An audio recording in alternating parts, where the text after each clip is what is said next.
Bonjour à toutes et à tous, bienvenue à Change Now, bienvenue à cette édition spéciale Solutions pour la planète. Je m'appelle Stécie Algrin, je suis journaliste spécialisée sur les questions de biodiversité, également la fondatrice d'un média qui s'appelle La Corneille. Et donc je vais modérer cette session qui s'appelle Voir la Terre autrement. Là vous vous dites, ok, c'est quoi ce délire, voir la Terre autrement, qu'est-ce que ça veut dire? Je me suis posé exactement la même question que vous en découvrant la thématique, donc ne vous inquiétez pas. Et pour l'introduire, je me suis dit que j'allais vous parler un petit peu de pourquoi est-ce que je suis modératrice sur cette session. Donc en effet, je suis journaliste, mais ce qui m'a amené à me poser des questions sur les enjeux environnementaux, c'est tout simplement que j'ai grandi et que je suis née dans une des zones les plus polluées de France, l'étang de Berre, que vous connaissez peut-être, qui se situe entre Aix et Marseille. C'est ce qu'on appelle la deuxième concentration de sites Seveso en France. La norme Seveso, c'est une norme industrielle qui vous explique que c'est des sites industriels qui peuvent faire boum à tout moment et vous avec. Donc pas très sympathique. Vu comme ça, on se dit, bon, c'est juste des sites industriels comme on a partout dans le monde finalement. Il se trouve que non.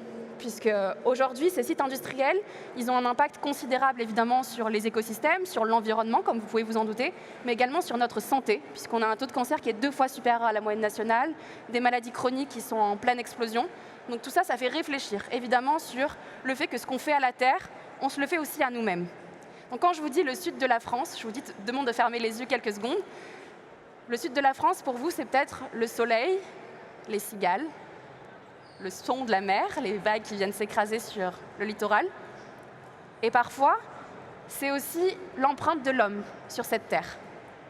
C'est des maisons qui viennent coloniser un peu tout ce littoral. Et parfois, il y a des cheminées qui se mettent à pousser, nos fameuses usines. Ces usines-là, elles crachotent de la fumée en permanence. Et là, ça vient, en quelque sorte, casser un peu votre rêve, cette vision que vous avez fantasmée de ce fameux sud de la France, dans un paysage agréable, dans lequel on se sent bien. Aujourd'hui, c'est ça qu'on vous propose de faire, de changer aussi le regard qu'on porte sur un territoire qu'on vient profondément changer par nos activités, et pour autant un territoire avec lequel on est profondément lié. On y est lié parce qu'on y grandit, parce qu'on y fonde une famille parfois, parce qu'on vient y travailler, parce qu'on vient y créer des relations, et pour autant, on a du mal à dézoomer de nos vies, de nos quotidiens, de nous, de l'ego. Donc avec nos 2 intervenants, nos 2 amazing speakers, on va venir challenger tout ça, prendre de la hauteur, se poser quelques instants pour voir la Terre autrement. Pour faire ça, on va commencer avec une keynote de Maxime Blondeau, que vous devez connaître comme un cosmographe, comme quelqu'un qui, par le biais des réseaux sociaux, par le biais de son livre Géoconscience, nous permet de dézoomer avec des images satellites, avec des images, des cartes du territoire. Et donc je vous invite à l'accueillir chaleureusement. Il va nous faire sa keynote et vous inviter à voir la Terre autrement. Je vous propose de l'accueillir Maxime Blondeau tout de suite. Merci.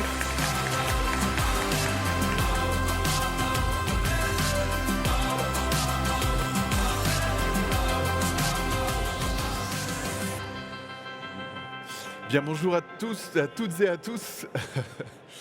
Ravi d'être ici. J'ai 20-25 minutes pour vous exposer mon message, mon travail, qui je suis, ce que je fais. C'est très court, donc ça va être assez dense et j'espère que vous allez réussir à saisir un petit peu le fond de mes idées. Après, on aura d'autres occasions pour ceux qui veulent creuser, de discuter ensemble.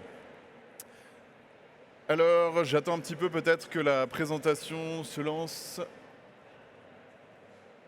Ok, on est là. Donc, à retenir, moi, qu'est-ce que je fais? Je suis cosmographe. J'enseigne à Sciences Po, aux Mines de Paris. Je suis aussi identifié parce que je publie régulièrement sur les réseaux sociaux et donc un certain nombre de personnes apprécient mes contenus. S'ils sont abonnés, je suis également entrepreneur. J'ai lancé plusieurs initiatives, le Printemps écologique notamment, ou encore Cellcop chez moi en Bretagne, à Vannes, où je vis. Voilà pour qui je suis dans les très grandes lignes. Je suis aussi l'auteur d'un livre que j'ai commis il y a quelques mois qui s'appelle Géoconscience. Alors, qu'est-ce que c'est la cosmographie, cette discipline dont je vous parle? Quand vous entendez cosmographe, vous êtes en droit de vous dire « mais qu'est-ce que c'est que ce mot ?» C'est la cosmographie, l'ancêtre de la géographie, d'une certaine manière, mais c'est plus que ça. Moi, aujourd'hui, j'applique la cosmographie aux sciences humaines. C'est une réflexion sur le territoire, sur la façon dont nous avons collectivement de le penser, d'agir sur lui, d'interagir avec lui. Et donc, j'aime bien le placer à la croisée de ces 3 notions, le territoire, la technologie et l'imaginaire. Donc la question qu'on peut se poser, c'est quels sont les mécanismes collectifs qu'il y a derrière notre rapport au territoire. Est-ce qu'il n'y a pas des choses à changer? Est-ce qu'il n'y a pas des dysfonctionnements quand on est une entreprise, quand on est une administration, un gouvernement, une collectivité? C'est la question que je pose à travers la cosmographie. Le message qu'il y a derrière, après 10 ans d'enseignement et on va dire 2 ans de prise de parole en public devant des publics très variés, c'est le suivant, c'est qu'il est devenu vital. Quand je dis vital, je le souligne parce que pour moi, c'est une question de vie ou de mort, littéralement. C'est une question existentielle. Il est devenu vital de faire évoluer notre conscience collective du territoire. La façon dont on en parle, la façon dont on collecte des données, la façon dont on le représente dans les imaginaires, dans les films, sur les réseaux sociaux, partout. Donc, comment est-ce qu'on change cette manière de représenter le territoire, l'habitat que nous partageons? Et comment on fait ça? Là, c'est plutôt le fruit de mon travail, là où j'en suis depuis une dizaine d'années. On change notre conscience collective du territoire par un travail sur la perception du milieu, comment est-ce qu'on perçoit ce qui nous entoure, en communiquant sur ce qu'est le territoire et la façon dont on interagit avec lui mieux, et en développant une nouvelle culture à travers des imaginaires, de l'éducation et des récits. Alors la cosmographie, ce n'est pas du tout une discipline récente. Ça fait 2000 ans, presque 2500 ans qu'il existe des cosmographes dans la Grèce antique, en Égypte antique, dans la bibliothèque d'Alexandrie, vous aviez des savants qui étaient des cosmographes, qui s'attachaient à représenter le monde dans des cartes, des dessins, qui essayaient de le comprendre en fait. La géographie est plus récente, c'est le 19e siècle à peu près que c'est devenu une discipline au sens universitaire académique. Là, vous avez le plus ancien globe terrestre qu'on ait jamais retrouvé, c'est 1496, et c'est un cosmographe qui l'a réalisé, qui s'appelle Martin Benaïm. Aujourd'hui, la cosmographie existe encore dans les universités, mais elle est appliquée aux sciences physiques, et notamment l'astrophysique. Les cosmographes, comme Hélène Courtois, qui est une des plus grandes cosmographes astrophysiciennes du monde aujourd'hui, qui est française, elle s'attache à représenter les galaxies, la naissance des étoiles, le Big Bang, en fait l'espace-temps dans lequel on vit, mais l'espace-temps lointain. Moi, la question que je pose, c'est pas celle-là. C'est est-ce qu'il n'y a pas aussi un travail à faire dans notre mode de représentation de l'espace-temps proche, le territoire dans lequel on vit, l'espace vécu? Et ça, en anthropologie, donc c'est la discipline que je pratique surtout, en tout cas dont je m'inspire. En anthropologie, il existe quelque chose qu'on appelle les cosmovisions. Les cosmovisions, c'est la manifestation graphique, les images, de la façon dont on se représente le monde en fonction des cultures et souvent des croyances, des religions en fait. Là, vous avez à gauche une cosmovision des Vikings. Il y a 1000 ans, dans les mythologies nordiques, en gros les populations qui croyaient aux mythologies nordiques se représentaient le monde de cette manière. Un arbre central, Yggdrasil, un monde supérieur, un monde inférieur. Et cette cosmovision avait des répercussions très concrètes sur l'économie, l'habitat, l'architecture, la façon de mener des guerres, la façon d'explorer le territoire. C'était très concret, ce n'était pas qu'une histoire, qu'une mythologie. Même chose à droite, vous avez une cosmovision chrétienne, plutôt de la Renaissance. C'est les cercles concentriques d'enfer et de paradis. C'est Dante, la Divine Comédie. D'ailleurs, on garde encore dans notre langage commun en français la notion de septième ciel. Ça, vous voyez, c'est une cosmovision, c'est-à-dire que c'est un récit et une structuration de notre rapport à l'univers. Moi, ce que je propose, après 10 ans d'enseignement, d'activisme, d'entrepreneuriat, c'est qu'en fait, il y a un problème fondamental à la racine de nos représentations de l'espace-temps, qui sont les causes des dysfonctionnements écologiques. J'ai rarement rencontré des gens qui veulent détruire le monde sciemment, en disant « ha, je vais détruire le monde ». Non, la réalité, c'est qu'il y a des dimensions entières qu'on occulte dans nos systèmes. C'est le logiciel de pensée du monde quand on est une entreprise, une administration, un gouvernement qui est défaillant. Pourquoi? C'est la question que je pose. Et comment est-ce qu'on le soigne? C'est la question que la cosmographie pose également. Aujourd'hui, on vit un moment qui est très particulier parce qu'on est dans ce que j'appelle une révolution cosmographique. La façon dont collectivement on se représente le monde est en évolution comme très rarement dans l'histoire de l'humanité. Aujourd'hui, vous avez un mouvement qui s'appelle le mouvement du platisme, Flat Earthers en anglais, qui explose depuis une vingtaine d'années, depuis le début des années 2000. C'est un symptôme de cette transformation profonde. C'est un symptôme de plein de choses, faillite de l'école, méfiance vis-à-vis du discours global dominant des médias, des partis politiques, de la science. Il y a plein de questions derrière le platisme. Mais ce que ça manifeste, c'est qu'on est en transformation et que la plupart des gens, parce que vous avez des millions de personnes, en France, c'est 10% de la population. Aux États-Unis, c'est entre 25 et 35 millions de personnes qui déclarent adhérer au platisme. Ce n'est pas du tout un petit quelque chose anecdotique. C'est un vrai phénomène de remise en cause de la façon dont on raconte le monde et dont on se le représente. Ça, pour moi, c'est un symptôme de quelque chose d'effrayant, mais c'est aussi le symptôme d'un momentum, d'un changement. En ce moment, notre vision collective du monde est en train d'évoluer. C'est l'occasion de soigner ce qui dysfonctionne et de reconstruire une vision plus saine, plus cohérente. Ça, c'est la cosmographie, mais dans la cosmographie, il y a aussi la façon dont on raconte le territoire avec nos tripes, l'affect, l'émotion, les racines, l'identité, la famille, l'endroit où l'on est, tout simplement. Ça fait aussi partie de ce que j'appelle la cosmographie au sens plutôt socio-culturel. Et puis évidemment, il y a la question technologique, parce que comment est-ce qu'on se représente le territoire, comment on fait rentrer toutes ces données, toutes ces notions, toutes ces informations de l'habitat qui nous entoure dans des modèles comme les entreprises ou les administrations. On passe par les nouvelles technologies. Ça, c'est un travail qui a été réalisé par l'IGN. En France, on a la chance d'avoir un Institut national géographique précurseur sur tout un tas de domaines. Là, ici, vous avez un jumeau numérique de Castellane, pour ceux qui connaissent le sud de la France, et qui nous permet d'aller collecter des données, de choisir ce qu'on a envie de travailler dans notre relation au territoire. Et puis, c'est aussi, par exemple, les réseaux sociaux, Instagram, le tourisme est en train d'évoluer. La façon dont on va choisir le lieu de nos vacances est en train d'évoluer parce que le numérique est en train de changer la façon dont on représente graphiquement les territoires. Voilà un peu, je vous fais un panorama de ce que ça peut être la cosmographie et en gros le type d'acteurs qui, moi, me sollicitent depuis 2-3 ans pour appliquer ce regard à leur secteur industriel, à leurs problématiques, politiques publiques ou secteur privé. Et c'est aussi une question qui se pose pour les individus, pour chacun d'entre nous. Comment on représente le territoire et comment on le vit. La grille d'analyse que je propose depuis 10 ans, c'est de voir un petit peu, ça c'est inspiré par exemple du taoïsme, c'est de voir le territoire comme étant un système dynamique. Et ce que j'ai développé, c'est une vision du territoire comme étant la croisée de 3 sphères. Le territoire, c'est plein de choses, c'est la question que pose la cosmographie. Qu'est-ce que c'est ? C'est pas que le géo, c'est pas que la terre, c'est pas que le géographique et le géologique, c'est pas non plus que le vivant. C'est pas que l'animal et le végétal qui fait partie du territoire, qui le transforme d'ailleurs. Et c'est pas non plus que le technologique, les infrastructures, l'habitat, l'urbanisme, le transport. C'est tout à la fois. Et donc la cosmographie, c'est la volonté de croiser ces 3 grandes sphères pour mieux comprendre le territoire que l'on habite. Alors pourquoi est-ce que je parle d'un momentum ? Pourquoi est-ce que je dis qu'en ce moment, et quand je dis en ce moment, je parle de notre génération en fait, même si en ce moment, il y a vraiment quelque chose qui est en train de changer sur la façon dont on se raconte le monde. Comment est-ce qu'on fait évoluer maintenant dans le bon sens, de préférence, notre perception collective du territoire ? Alors on peut prendre un petit temps pour revoir la façon dont l'évolution de l'humanité s'est construite en matière de perception du territoire. Donc en gros, la planète Terre a à peu près 4,7 milliards d'années. Les premiers hominidés humanoïdes, genre Homo, sont apparus il y a à peu près 5, 6, 7 millions d'années.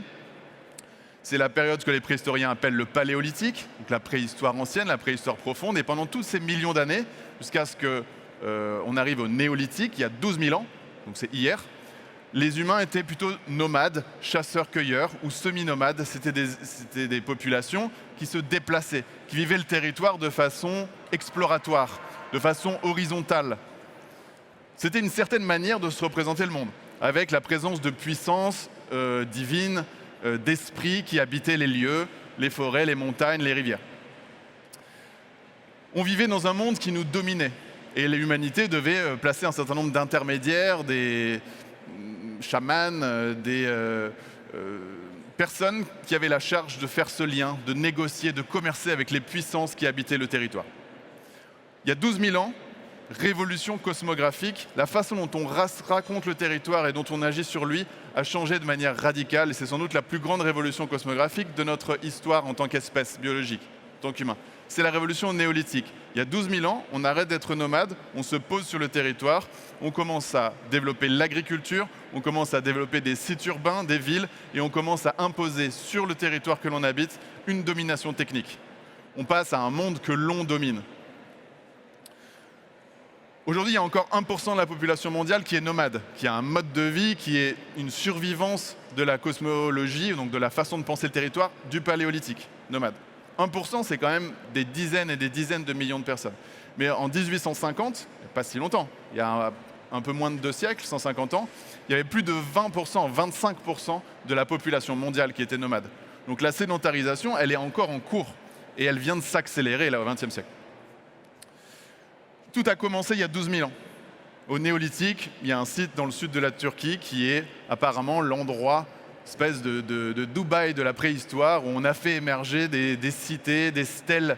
Donc c'est des stèles de 5 mètres de haut, qui sont, ça s'appelle Göbekli Tepe, des vestiges de cette révolution dite néolithique.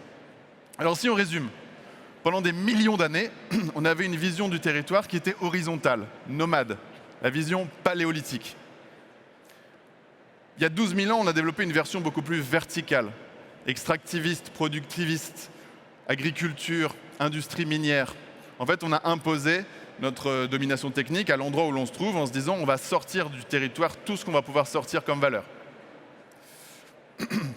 Les anthropologues vont dire ce qui a changé avec la révolution néolithique, c'est qu'on est passé de l'exploration à l'extraction. Urbanisation, production, accumulation d'objets. Est-ce que ça a changé depuis 12 000 ans? La réponse est non, ça fait 12 000 ans que nous sommes de plus en plus au néolithique. Les historiens vont considérer qu'on est sorti du néolithique avec l'invention de l'écriture, fin de la préhistoire, début de l'histoire, nouvelle phase. Ce que je propose, en tout cas en termes cosmographiques, c'est qu'en fait, ça fait 12 000 ans qu'on est au néolithique et qu'on l'est de plus en plus.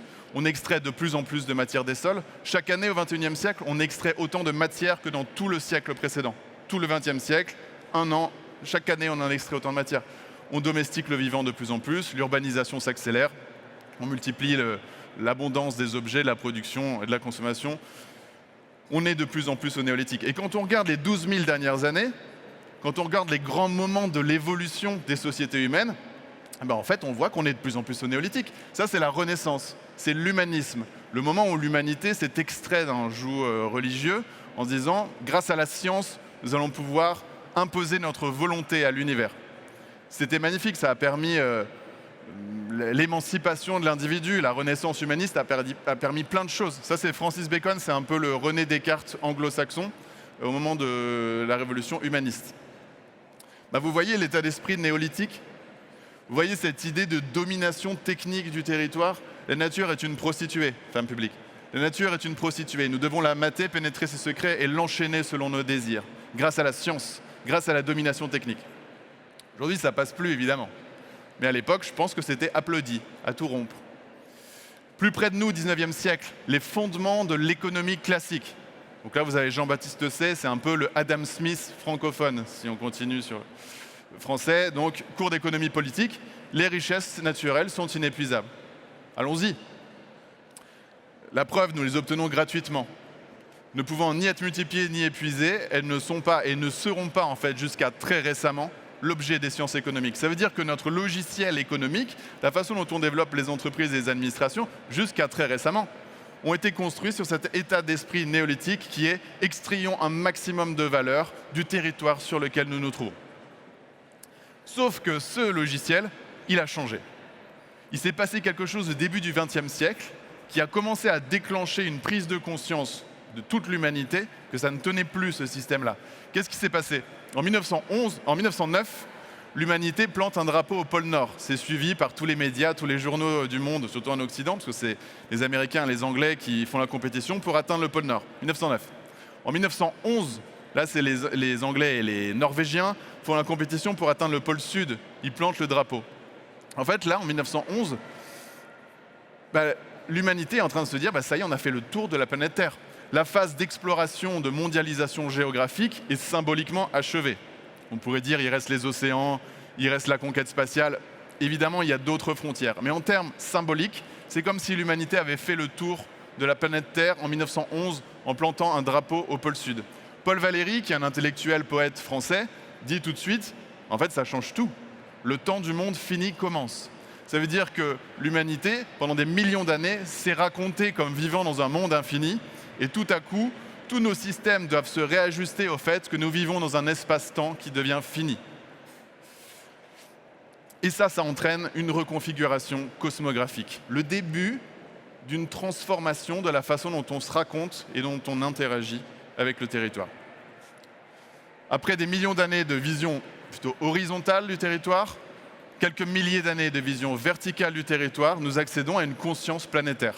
Et c'est l'histoire du XXe siècle. Le XXe siècle, c'est la mondialisation finalement. C'est Première Guerre mondiale, Deuxième Guerre mondiale, mondialisation culturelle, financière, économique. Naît une conscience planétaire. Et ça se manifeste au niveau cosmographique, et on va en reparler, je pense, juste après avec Jean-Pierre Gou, par la première image de la Terre, 1972. 1972, Blue Marble, la NASA produit la première image photographique de la face éclairée de la Terre. Le problème, c'est qu'il y a un mouvement, le problème ou pas, en tout cas l'histoire fait qu'il y a un mouvement de réaction à cette pensée de globalisation dominante qui naît au XXe siècle. C'est ce qu'on peut appeler la pulsion de relocalisation, qui va mettre en valeur les traditions, qui va mettre en valeur ce qu'on appelle les bassins d'identité culinaire, comment est-ce qu'on mange chez nous, les produits locaux, qui va valoriser les savoir-faire, l'artisanat, qui va appeler à une relocalisation des industries, qui va en fait raconter, de manière parfois trop simpliste, l'ennemi c'est le global, revenons au local. Et donc là en fait on se trouve aujourd'hui dans un momentum où il y a une tension très très forte, et les actualités géopolitiques et politiques le racontent très bien, tension très très forte entre le global et le local. Comme si, dans le narratif, ces deux notions étaient opposées l'une à l'autre.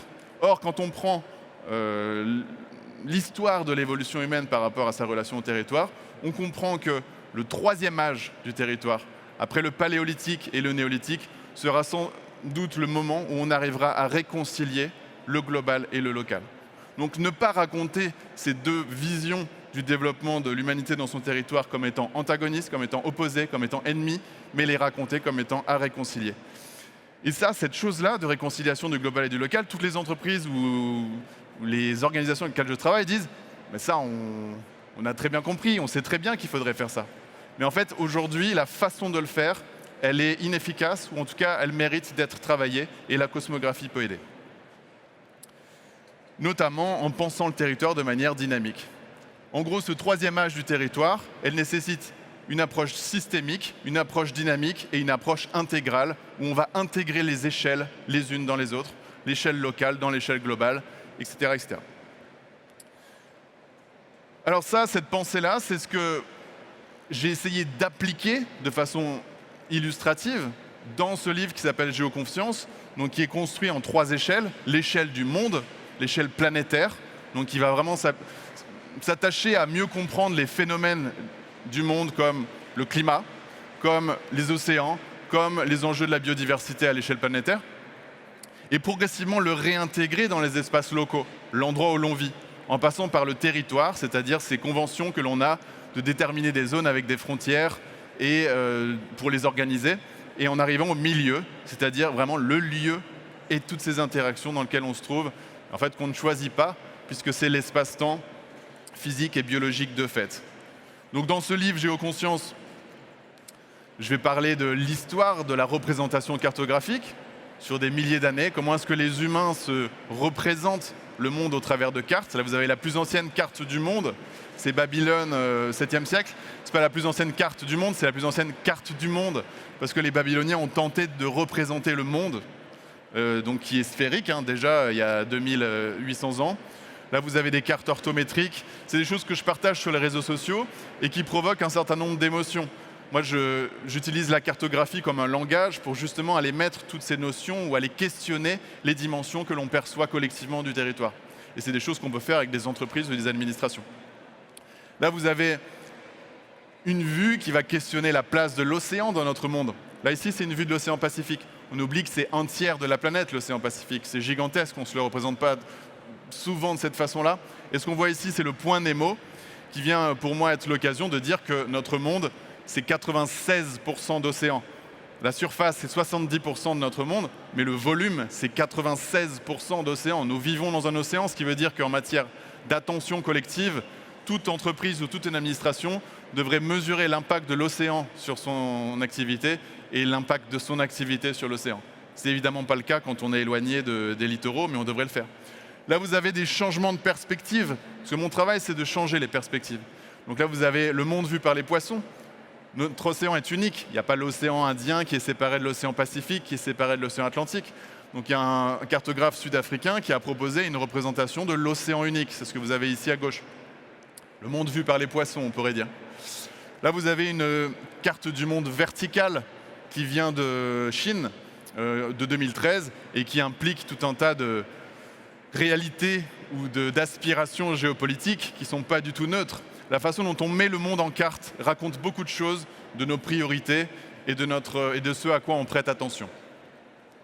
Le territoire vient poser des questions liées à la technologie, on en parlait tout à l'heure, tout ce qui va être géodonné. Moi, une partie de mon message, c'est de dire à tout le monde, entreprises, administrations, utilisez plus de géodonnées. Ça veut dire que les données que vous collectez, elles doivent être associées au territoire. Où est-ce qu'elles se produisent? D'où est-ce que vous les collectez?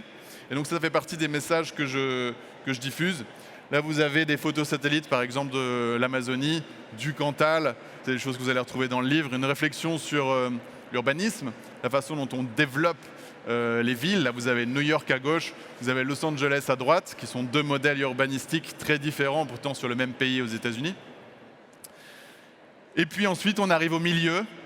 Et quand je dis milieu, là, tout de suite, il y a des dimensions qui vont être beaucoup plus religieuses, qui vont porter sur la croyance, qui vont porter sur la spiritualité, qui vont porter sur des mystères aussi, des choses qu'on ne comprend pas et qu'on devrait assumer comme telles. C'est-à-dire qu'il y a des dimensions de notre interaction avec le territoire qui restent mystérieuses et qu'il s'agit et dont la conscience collective mérite qu'on continue à les développer.